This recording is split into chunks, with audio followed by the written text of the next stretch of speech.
Good morning, good morning, good morning. Hello, it's Amelia, but not the pilot. Today, I am tier ranking every single Shakespeare play.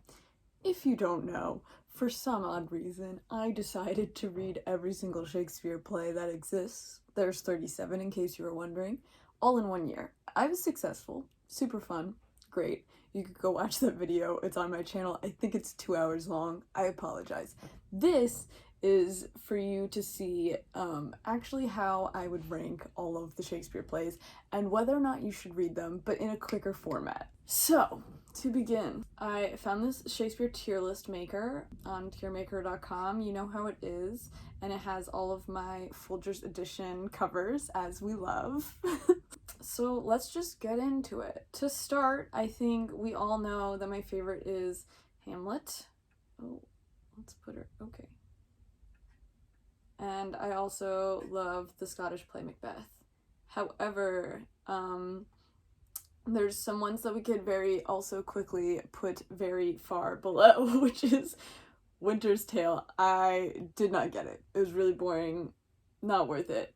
I would also put Titus Andronicus down there, but not all the way at the bottom, because there was like something to it. I just found it quite draining. Comedy of Errors I also really liked. I'm gonna put it on the top tier. That was actually the second or third one that I ended up reading, and I absolutely loved it, and I'd never read it before. R&J, y'all are gonna hate me for this, but I'm just gonna put it in good okay. I don't really know. I'm just gonna put it out there and say, like, it's like fine. Like, I don't know. I'll suffer through it. And Othello I'm gonna put as brilliant. You know what? I'll move R&J up. R&J is like, it's good, and I understand why everyone likes it. I just don't personally like it because I don't think the love story makes sense. Richard III I also really liked, but I don't think I'm gonna put it at the top tier just because he's like an unhinged king, and I think we need to take him down a peg, you know? Like, Richard, what are you doing? King Lear was pretty good. I remember enjoying that one. Another really quick, some really quick round right here. Pretty much all of the War of Roses ones. So Richard II, Henry the Sixth, is that? Henry the Fourth. Where's the other one? This one, this one, this one. Like literally all of those. Extremely boring. Did not enjoy. Where is he? I just really felt like they were a waste of my time. I don't know if they are performed really cool because I haven't seen them, I just read them, but they're all about war, and I found them all to be really boring, and there's no drama, there's no spice. That's why I like Richard III, because it was absolutely unhinged. Midsummer Night's Dream, also another classic, gonna put that up there. Brilliant. I also, okay, Pericles has been a very interesting one for me, because when I read it, I hated it. I was like, this is absurd. I don't understand. Like, it's such a mess. There's too many plot things going on. But I keep thinking about it, and it's one of the plays that I like vividly am still remembering and thinking about, and it was just so soap opera-y, which I didn't enjoy at the time when I read it, but now that I think about it, it was quite good, and I don't know why people don't talk about Pericles. Like, I liked that one a lot. Julius Caesar was such a letdown. I don't even know what to say. I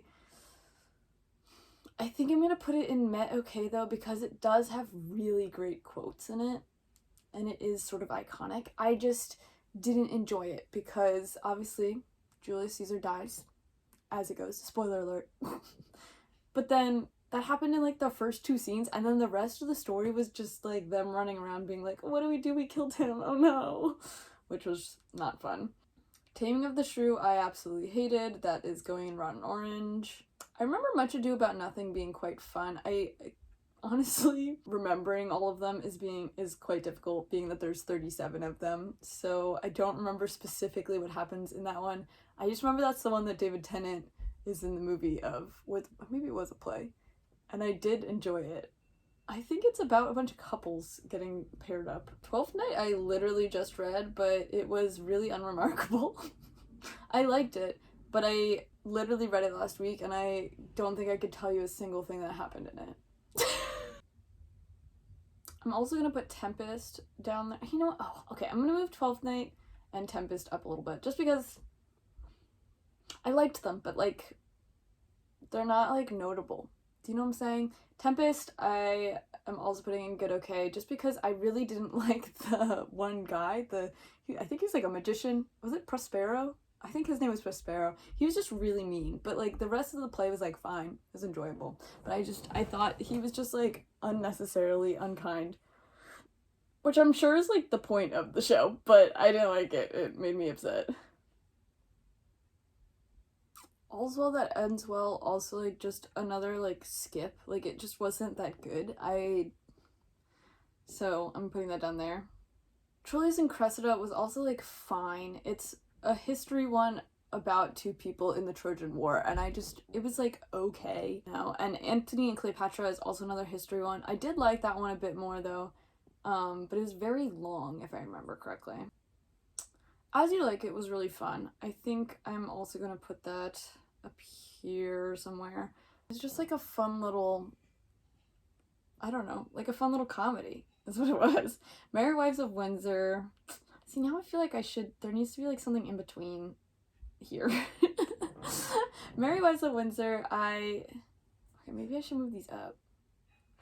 I'm gonna move these two up, just because they're comedies and I did really like them. Merry Wives of Windsor was, like, fine, I'm gonna put it there.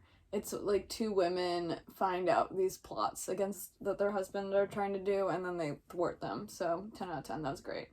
Cymbeline, Coriolanus, Timon of Athens, all not great. They were really boring, to be honest. King John was also quite boring, and I don't know enough about British kings to know what was going on. He is, like, the first king, supposedly. I don't really know, but I was really bored with it, so I'm just gonna put it down there. Love Light Ever Lost was supposed to be a comedy, but honestly sucked, and it was so boring, and I didn't think it was funny, so skip that one. Merchant of Venice is very anti-Semitism, so that was definitely, don't read it. It was not good. Measure for Measure, similarly, is also not good. It was about, like, the government controlling women's bodies, which is a bit too relevant, if you ask me. Two Gentlemen of Verona was delightful. It was quite cute. It's about these two men who end up in a new city and try courting women, and then, like, wildness ensues, and it was just, like, a fun little comedy. So I think this is my final. I feel like I should move Comedy of Errors down one. I did really like it, but I don't know if I should put it. I don't know. I feel like just because it was the first one that I read that I really liked that I'd never read before, I'm gonna leave it up there. So Hamlet, Macbeth, and Comedy of Errors are my all-time favorites, for sure. And I think this is accurate, yeah. Pretty much everything in the Rotten Orange section, just don't read. Just completely skip it. Literally not worth it. So I think this is my final tier rank for all the Shakespeare plays.